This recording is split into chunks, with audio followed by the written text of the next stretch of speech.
So, hello everyone, and welcome along to ED's latest Softy Talk. Yes, our virtual interview series continues to roll on and provide expert insight on an array of sustainability topics, even as in-person events continue to be introduced. And that's exactly where I am today, actually. I'm ED's content editor, Matt Mace, and I'm joining you from the press room at COP26. And today I'm joined virtually by one of our Net Zero November contributors and partners, EDF. So with me now on the screen is EDF Director of INC Sales and Marketing, Matt Nunn. Matt, thank you so much for joining me. Thanks, Matt. Nice to see you. Yeah, and we're here today to discuss clean energy supply options and how they're fundamental to net zero. Energy is one of the key kind of pillars of the first week of discussions. There's a specific day for it as well, which hopefully if you're watching this as this video's gone out, it is on Energy Day. And it's kind of basically a real recurring theme. Energy is intrinsically tied to net zero, but it's impossible really to start any kind of conversation at the moment without mentioning COP26. So let's just get that out of the way first. Obviously, I'm here in person. I feel like even though I'm here, I'm not really having the finger on the pulse as much as I'd like because there's so much going on. How, I suppose, on the outside looking in, how have you found COP26 so far, and have you kind of got any key takeaways, or how are you just finding this as an event from an event perspective? Yeah, it's interesting, Matt, isn't it? I mean, we're going up tomorrow for an event in Glasgow with some of our key clients. That'll be good to get closer to it. But yeah, so far so good. I mean, lots of big statements, lots of declarations.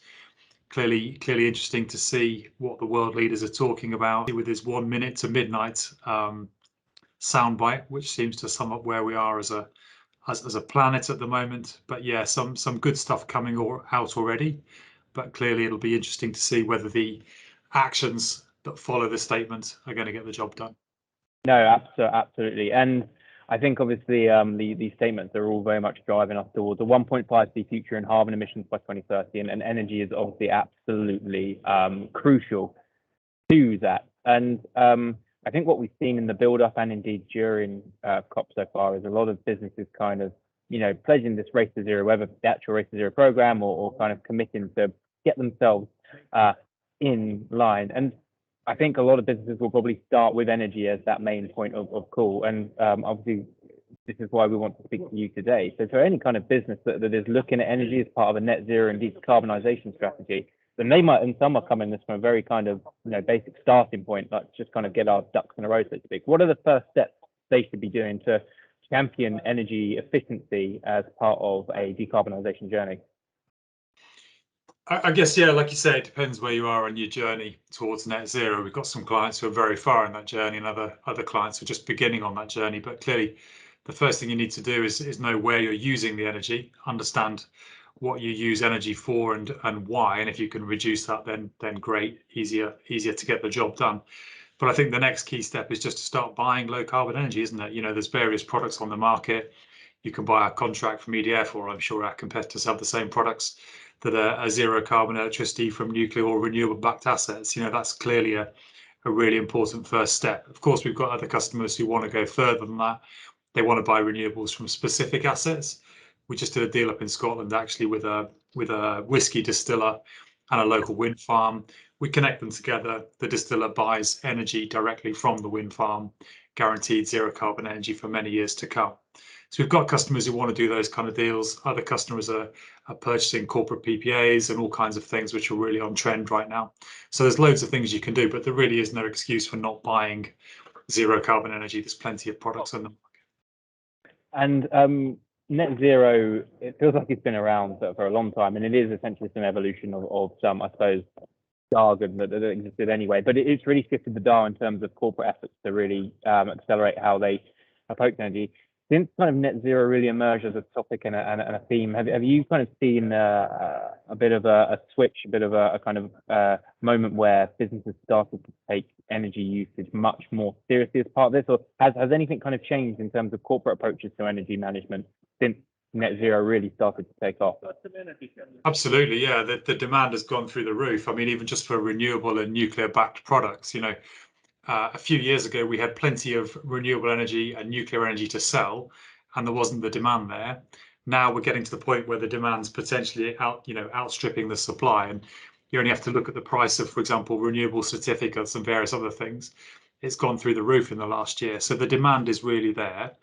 I think we've seen a lot more companies start to take this a lot more seriously and really want to make their own impact on their journey to net zero. And you mentioned that there's a few challenges to address, depending that kind of aspect of the demand outstripping the supply. And I think we're in this kind of economic pace right now where businesses are perhaps a little bit more risk adverse. So the need is there, the urgency is there. What kind of advice do you have for businesses that are kind of looking across an array of solutions and trying to find which ones are working for them? Yeah, it's interesting that you mentioned risk because, of course, the risks can be different. So we've got customers who want to ensure that new renewable generation gets built in the UK. And one of the ways to do that is to enter into a corporate PPA, where they enter into a long-term fixed price agreement with a renewable generator who then builds a new asset. But of course, that's a different profile of risk than many clients are used to. That requires entering into an agreement to buy, for example, 10 to 15 years of electricity at a fixed price. Whereas in the past and still today, many clients buy their energy on the markets, 6 to 12 months in advance when they need it. So the risk management changes, the need to look at your risk management strategy and have conversations with your energy supplier around that.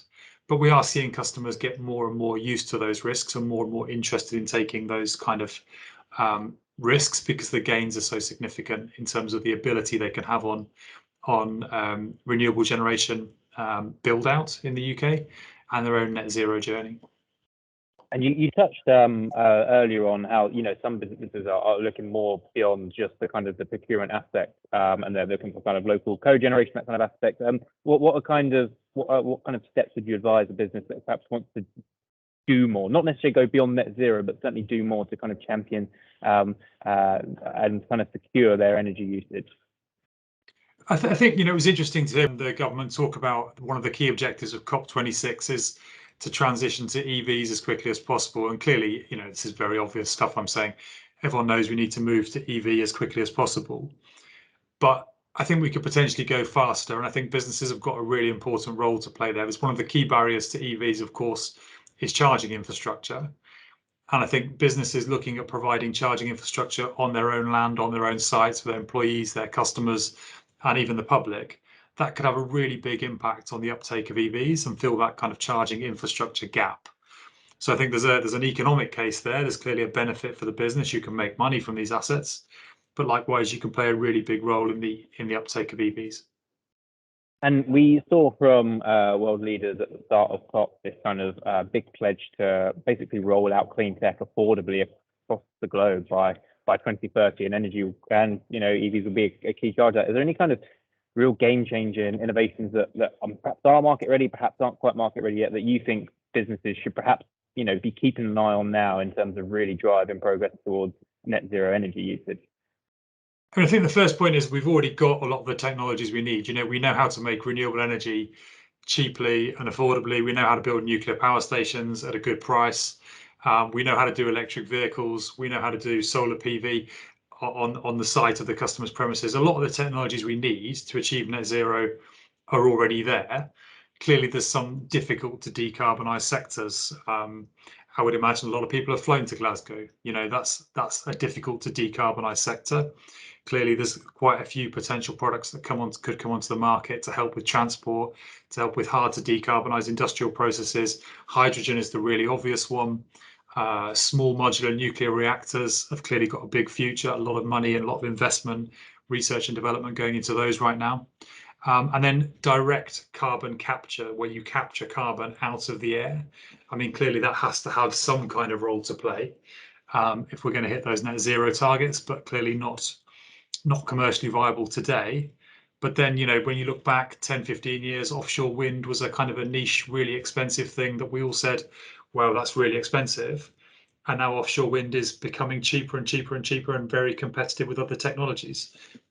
So I think these technologies have got huge potential. We need to invest in them in the early stages. We need the research and development.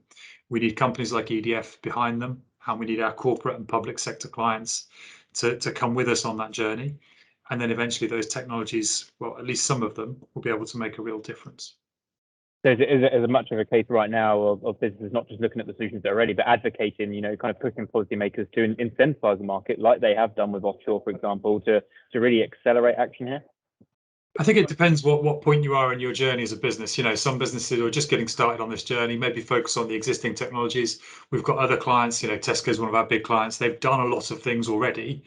And now I would imagine they've got the capacity to help push and explore some of the more emerging technologies. So I think it depends where you are on your journey. But yeah, it'd be great to see big organizations getting behind these technologies and helping us to give the government and the public sector the push needed to ensure the investment going forward. Brilliant. Well, I mean, the key message I got from this is, regardless of where you are on your journey, there are steps that any business can be making today to really start driving towards net zero. It might just need a little bit of external support, and that's where the likes of yourself and EDF come in. But Matt, thank you so much for your time today. It does seem like news around net zero is arriving at just an ever increasing pace, and there's a lot to keep up with. And I do fully believe that ED's Net Zero November will provide a timely injection of high-level discussions on this topic, and our conversation has been no exception to that. So thanks again for your time, and again to EDF for sponsoring this month of content. Thanks, Matt. It's been nice to see you again. Thanks a lot. Yeah, you too. And I do hope you enjoy your stay in Glasgow as well. And for the rest of our ED audience, there'll be links to our online events and content for Net Zero November in the accompanying article for this, if you want to find out more. But in the meantime, stay safe, stay positive, and keep up the trusty talk.